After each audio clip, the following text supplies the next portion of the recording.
Ruralcast, diretamente do Show Rural Copavel, aqui em Cascavel, e hoje com um convidado que é nosso vizinho, está do outro lado da rua aqui, e um representante de uma das maiores empresas nacionais de máquinas agrícolas. Estou falando aqui do lado de Carlos Daniel Hausmann, tá certo? É isso? Sobrenome correto. Tá certo. Obrigado pela participação aqui, pelo seu tempo, Carlos. Um dia bom de feira, calorzão, sol a todo vapor aqui. E os negócios, como é que estão? Não posso deixar de começar com essa pergunta para você.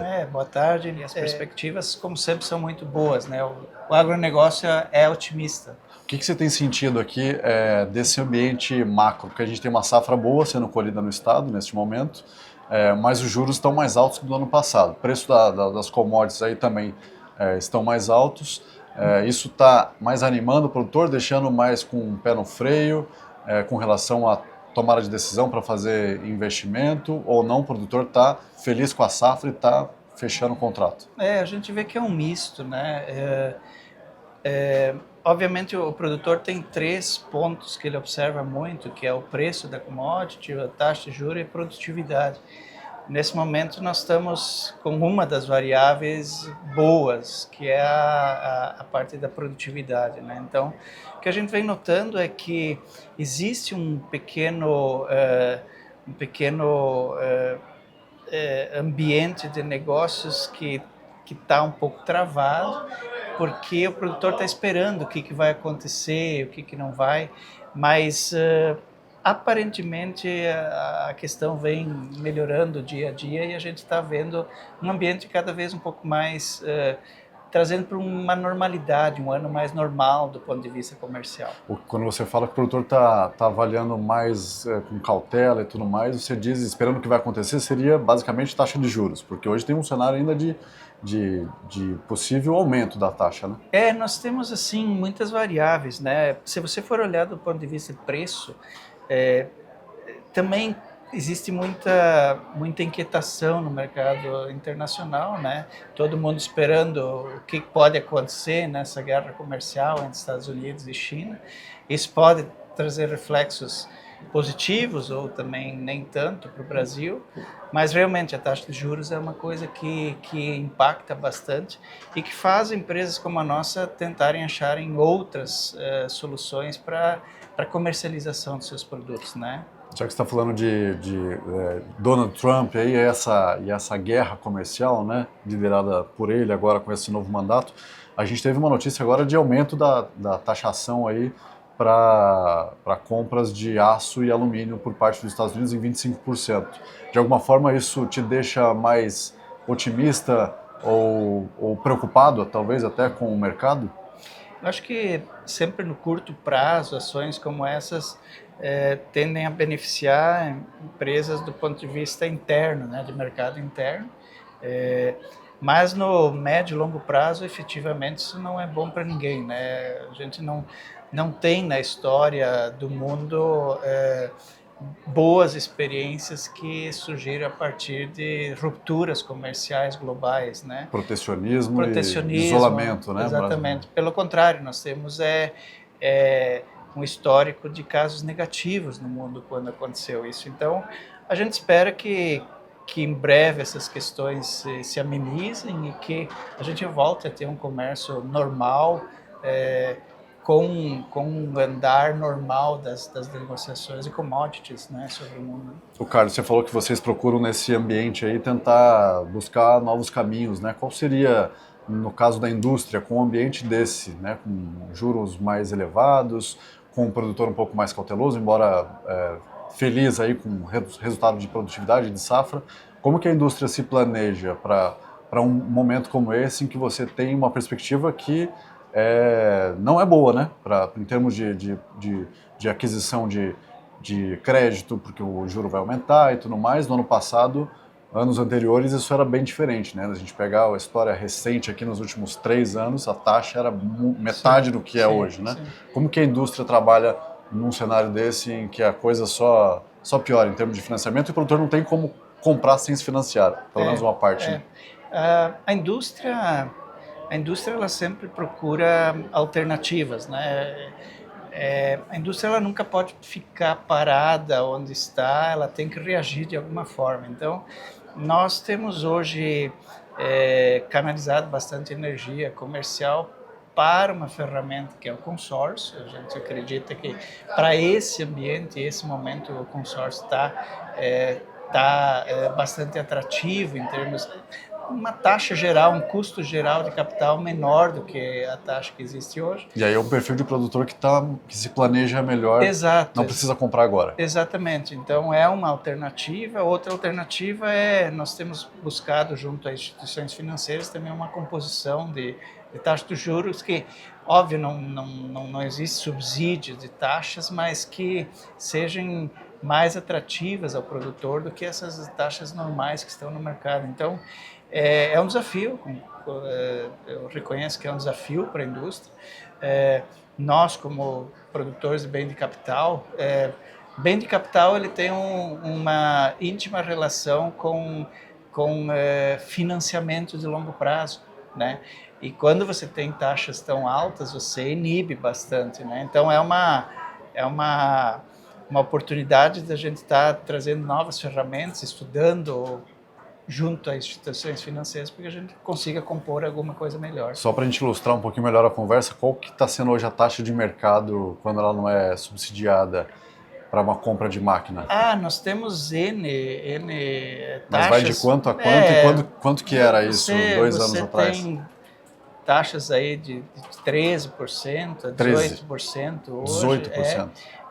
E há anos atrás, você lembra, né? Nós falávamos 6%, 7%. Então, quando o produtor coloca esse custo financeiro na sua planilha, ele pensa duas vezes, porque a expectativa do produtor e de todo mundo sempre é que baixem as taxas de juros. Então, às vezes ele aguarda para ver o que vai acontecer, mas o cenário hoje não é de uma visualização de queda no curto prazo de taxa de juros. Pelo contrário, o Banco Central tem sinalizado até que aumenta, né? Então, é um ambiente difícil. Ô Carlos, a gente conversou recentemente sobre conectividade no campo, e aí você trouxe uma fala que me chamou muita atenção sobre adoção tecnológica no campo, né? Que você fala do quanto o agro brasileiro ainda não é esse setor que adotou tanto e explorou todo o potencial tecnológico que existe hoje, né?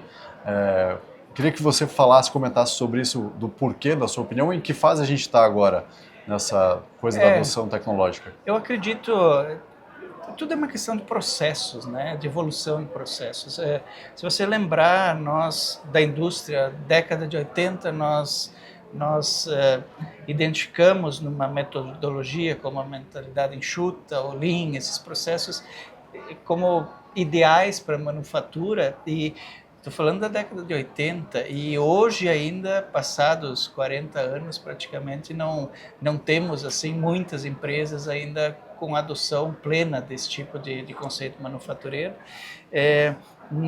No campo, me parece que é uma coisa muito parecida. Então, nós temos hoje uma disponibilidade incrível e imensa de tecnologias e ferramentas para ajudar o produtor a ter cada vez mais produtividade, mas o uso dessas ferramentas e principalmente a implementação dessas ferramentas no dia a dia da sua fazenda ainda é um desafio para muitos, né? Então, a gente crê que com os anos isso vai melhorando, mas é uma adoção que é lenta, que passa também por uma nova geração de executivos na lavoura também, que são mais adeptos a essas novas tecnologias. Está falando dos produtores mais jovens, nova geração. Exato.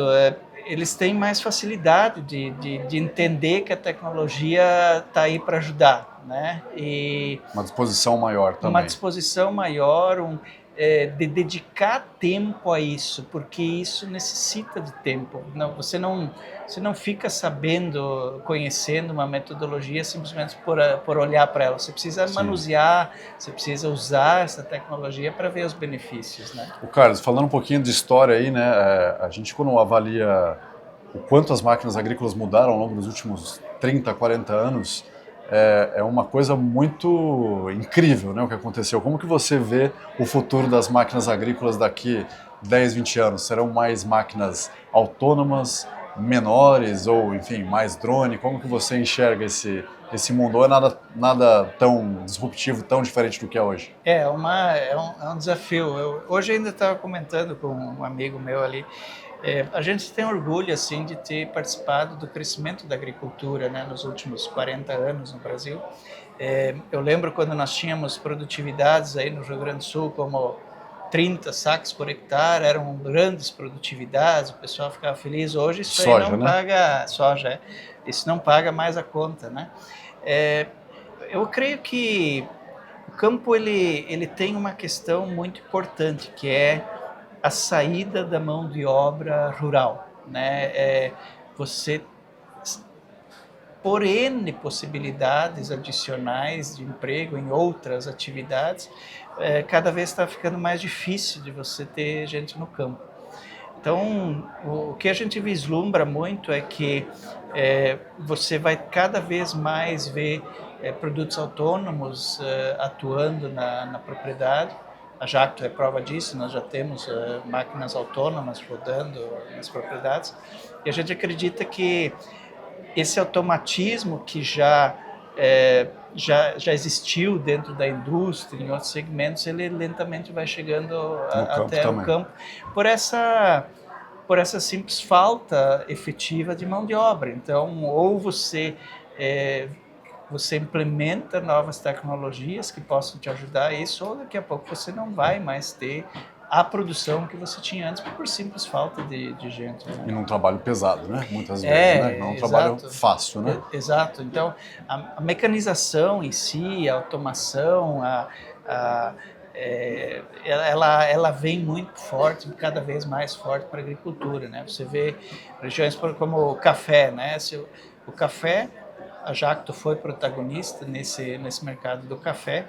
Se hoje nós não tivéssemos uma máquina colhedora de café, a Jacto foi a que desenvolveu essa máquina no mundo, com certeza a cafeicultura do Brasil teria sérias dificuldades em sobreviver, porque Sim. não existe mão de obra e sem a mão de obra você não consegue colher o café, né? Então a mecanização... E é só um exemplo de uma cultura, existem muitas, né? Exatamente, então a gente crê muito nisso, né? Na mecanização e na automação do processo também, que me parece que é um caminho sem volta, né? Legal. Antes da gente encerrar, eu queria fazer só duas perguntas. Primeiro, qual é o maior desafio do agro em 2025, na sua opinião?